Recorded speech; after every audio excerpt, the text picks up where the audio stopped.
Hey guys, how's it going? Today we are going to be talking about combo testing. So it's a video I've been wanting to make for a while, and I get a lot of comments asking me to test particular combos or asking if a combo is good, things like that. And so I wanted to make this video just so other people can sort of enter the conversation and do it in a way that's maybe a little more credible. So a lot of my testing is solo testing. Some people will say that it's not accurate, and to a degree, I agree with that. However, there's wiggle room with all sorts of testing. So I think that solo testing can give you a good baseline, and if things do well in solo testing, is probably going to translate over. However, solo testing is going to create a little bit of wiggle room between you testing versus another player. However, there's some variables that always factor into that. So if you're testing against somebody who's not good, that's going to potentially skew the results a little bit. If both of you aren't good, that's going to skew the results. If you've got, a good player versus a bad player, that'll change things. If you're testing against the same person constantly, that could possibly also change things, just because people tend to fall into sort of the same strategies or certain launch techniques or whatever. And all of that stuff is going to net you different results than tournament play, because there's so many variabilities when you go to a tournament. If any of you guys have been to a tournament, I'm sure you can sort of attest to how different tournament play is versus you just playing with your friend or your testing buddy or whatever.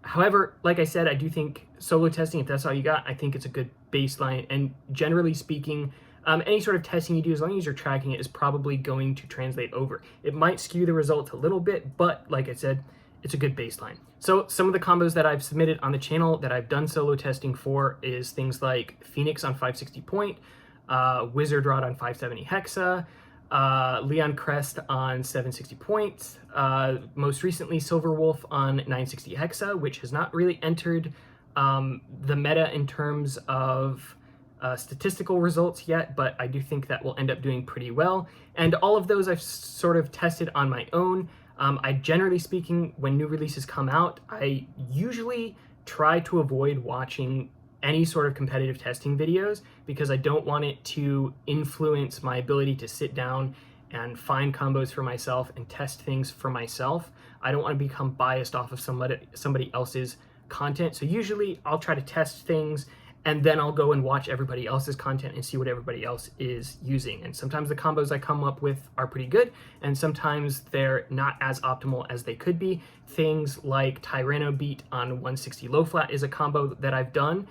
However, I have since switched over to largely using that on things like point or rush, and I will swap in and out 160 for like 560 or 960. But like I said, it's a lot of fun. I really enjoy combo testing, and I really would like to see other people sort of involved in the process and the conversation of combo testing as well. So I'm going to give you guys some pieces of advice and some tools that you guys can use to get some more accurate results and sort of a baseline for how well your combo is doing. So first thing you're going to need, obviously, a stadium, some Beyblades, a launcher. Now I want to sort of clarify a couple things with your launcher setup. So for solo launching with a singular launcher, I think it's fine on things like stamina or defense builds that are low aggro bits. So Silver Wolf, for example, is largely going to remain pretty stationary when you launch it.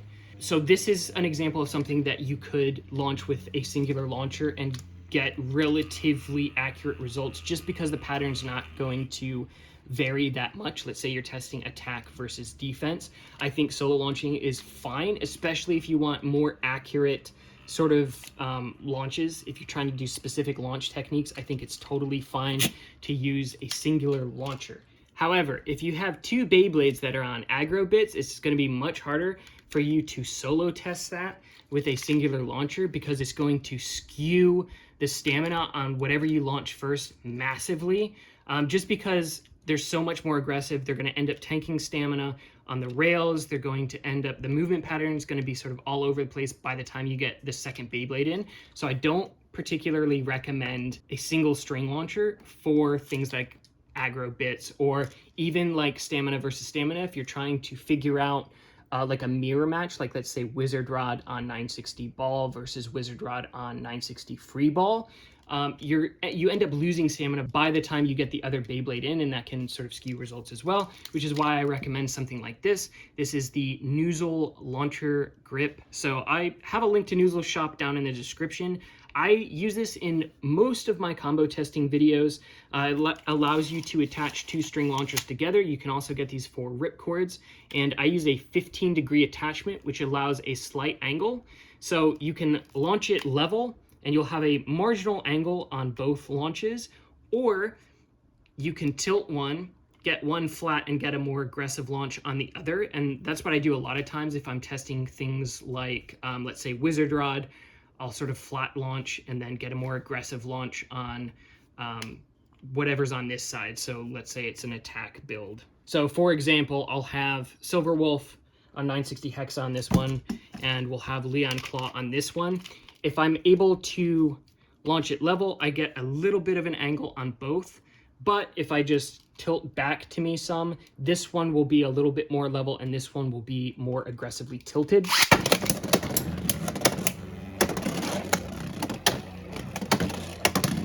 So these things are super invaluable. I definitely recommend getting one of these. They're not very expensive and I use them all the time. These launchers never come off of this setup. These pretty much stay like this perpetually. So those are sort of the first pieces of this setup. Just keep that in mind. If you're testing combos with a singular launcher, depending on what you're testing, that can sort of skew results, especially like mirror matches and things like that. Just because you just can't launch them at the same time, and it's going to skew the stamina of one of them at least. So yeah, definitely recommend getting one of these. The next thing that I would like you guys to do is track the wins and losses. There's a couple ways that you can do that. You can get a little journal or a notepad or whatever, and you can like physically write them in, win for Wizard Rod, win for Silver Wolf, and you can do 10 or 15 rounds and then tabulate that into a win-loss calculator. So you can get on Google, look up win-loss calculator and just punch those numbers in, and it will spit out the win rate percentage for whatever you're testing. The other thing that you can also track is the points per win or points per loss. So anytime a round ends, you can keep another tab of how many points. So let's say you're using Leon Claw and it got, a bunch of extreme finishes. You would write down 3 points for each of those extreme finishes.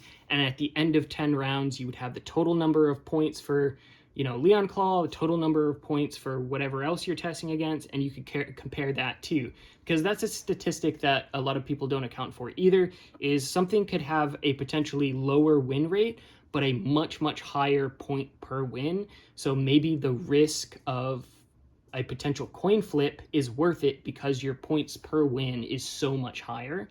So let's say your points per win are like, 2.3 or whatever versus something else, which is like 1 point.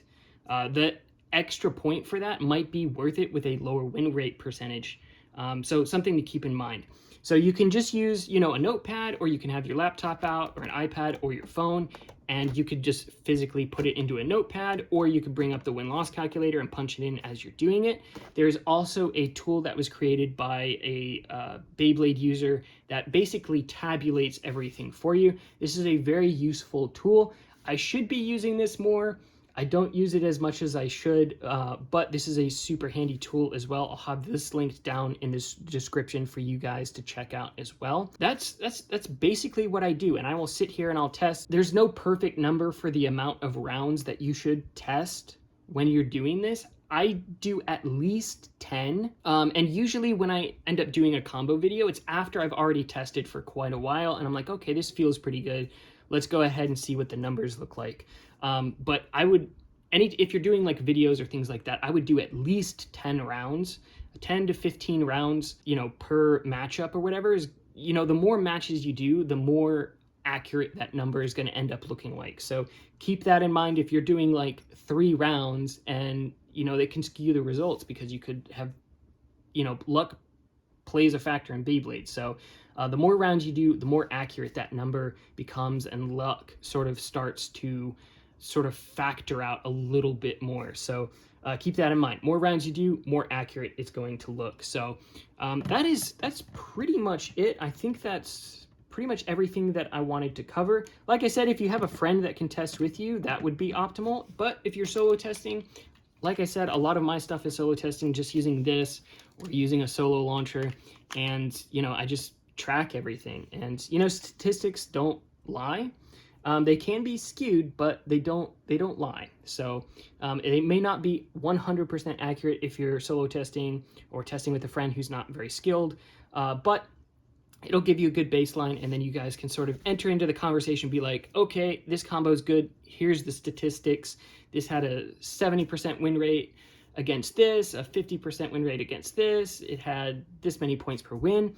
And when you come into the conversation with those statistics, then people look at it and go, oh, okay, well, that looks pretty good. I'm going to test that for myself. So anyway, I always recommend that people test things for themselves. I think it's a lot of fun. Combo build for yourself. And then, you know, if you're having trouble finding a combo or you want to get other opinions on combos as well, watch combo videos. There's so many combo videos on YouTube, and they're definitely worth checking out because there's so many different variables and different combinations that you can make.